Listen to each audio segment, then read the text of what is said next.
Hi, I'm E.G. Lewis, and welcome back to Nocturnal Reviews, and today I'm doing an Old School April review. And if you don't know what Old School April is, it's a little late in the game by the time this video comes out, but there's still a little bit of the month left, so you can still participate. Do check out Kelsey at Kelsey's Nostalgic Life. She has all the details. She is the creator. She is the host. It's an annual event. It's all nostalgia-based. The good old days when, life was a lot simpler. So this is a read. This was one of my first reads. This is actually my second read for Old School April this year. And I stumbled upon this actually at my local library at the very tail end of March, within just like a couple days of Old School April starting, and I'm just like, ooh, perfect, I can, read that for Old School April, and I've been wanting to read this for a while.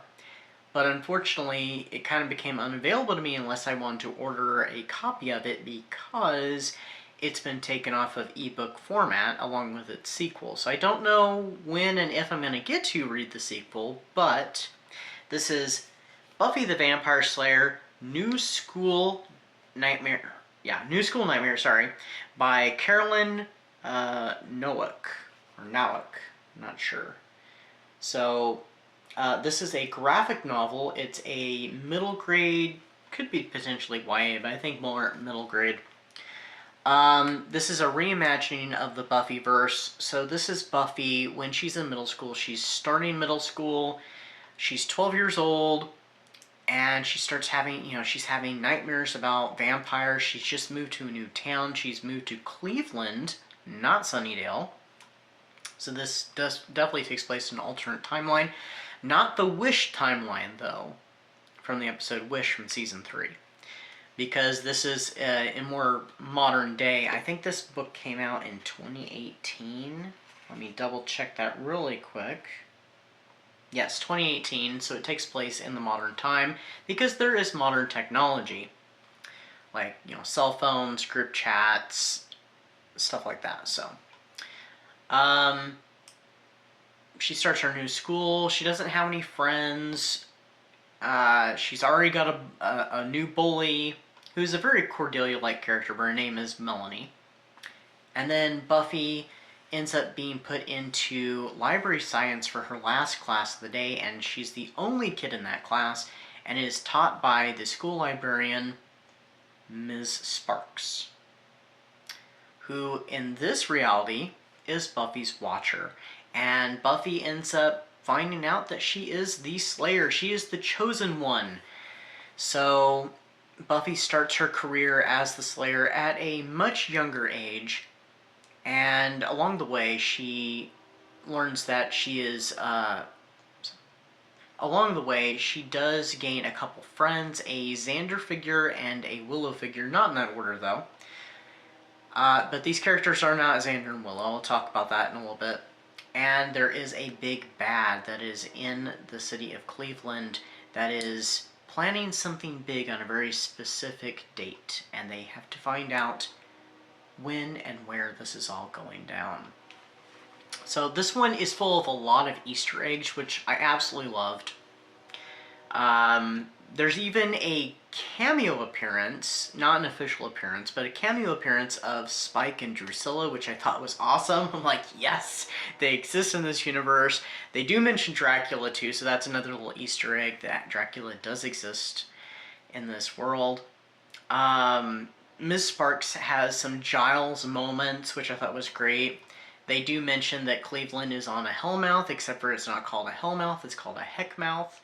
There is not quite the floating pencil bit, but a floating stake bit. Also, there is a stake reference to Season 2 of Buffy, because Buffy does name her first stake Mr. Pointy, just like a certain Slayer that followed after Buffy's demise at the end of Season 1. There's also another Easter egg that is tied to the villain, which is called the let me make sure I got that right. He's referred to as the... Hold on. it's Latin, so it's not something I'm overly. I had to think about. I'm like, am I pronouncing this right? I think I am. Oh, it's the Primo Domino. No, Primum Dominum. Oh, trying to find it. Though they mention it so many times, I don't know why I'm having trouble.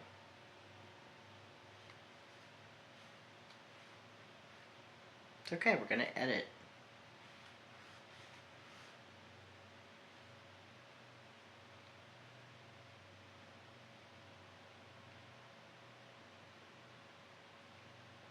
Here we are.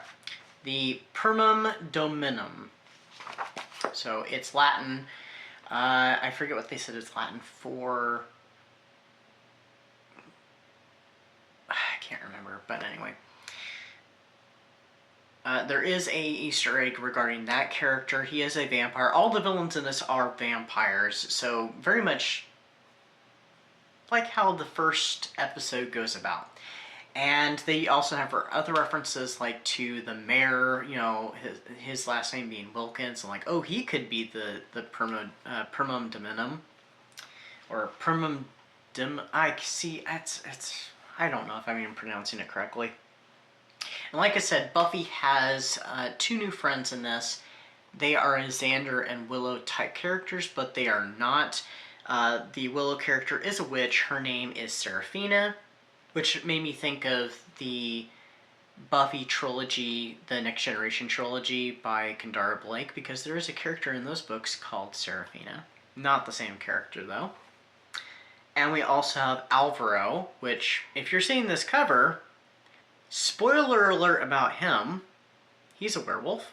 So he's kind of like mix of Xander with Oz. But these characters they don't act anything like, you know, Seraphina does not act like Willow. She's very much a tough girl. And Alvaro does not act anything like Xander. So, let's see, was there any other, I don't think I was going to touch upon any more Easter eggs. Well, except for the vampire book from the first episode of Buffy that we never see again in the course of the show does make an appearance. And did I forget to say that Sparks has some Giles moments? There's even the world is doomed kind of reference, not quite the same line, but very similar line. But anyway, this was a lot of fun. There are some drawbacks with it. I feel like some of the characters didn't have much depth, like her friends, there wasn't too much depth with them. There was a nice mom moment between Joyce and Buffy, though, later in the book, before we get to the big finale with the big bad. And they didn't really explain the heckmouth thing, since this is directed at young readers. Now, of course, also, their hopes are probably that fans would also pick this up. And of course, they already know what the heckmouth, hellmouth is, but it would have been nice for like new people and young readers who were not really exposed to Buffy, maybe them talking about it more. Not a drawback, really, this next bit, but I did want to make a comment on it. The vampires dress kind of odd in this. They dress very much from the time period they're from, and so they don't ever update their clothing, which does kind of throw back to season 1 a little bit. But I mean, like, we have vampires that are you know, there's one that's dressed from, I think he's from ancient Greece, and so he's still dressed exactly the same. We have, I think, a Shakespearean type vampire is still dressing the same way, though it's centuries out of date. It makes it really obvious who a vampire is, but there's a lot of witty banter. It's pretty good. I better show you the art besides the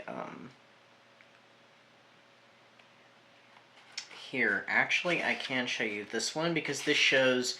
This is the first time that the bad guy is actually the Dominum, the Primum Dominum. Like I said, I'm terrible at pronouncing it, but this is when he's first mentioned, so, and there's some of the vampires. They make it really obvious. But also the book is also told in journal entries of Buffy, because she is given a journal by her mom, and also text messages, and they do have a group text with the friends. So anyway, I gave this 4 stars. It would have gotten a little bit more if it had, you know, gone into a little bit more depth with the characters and, you know, explain things a little bit better for new readers. But otherwise, I thought it was really enjoyable. There is a sequel. No idea if I'm going to get to that. My library does not have that, unfortunately. But like I said, I stumbled upon this quite by accident, and I'm so glad I did. Anyway, that's what I've got for you today. Until next time, stay safe, stay spooky, and happy Old School April. Bye-bye.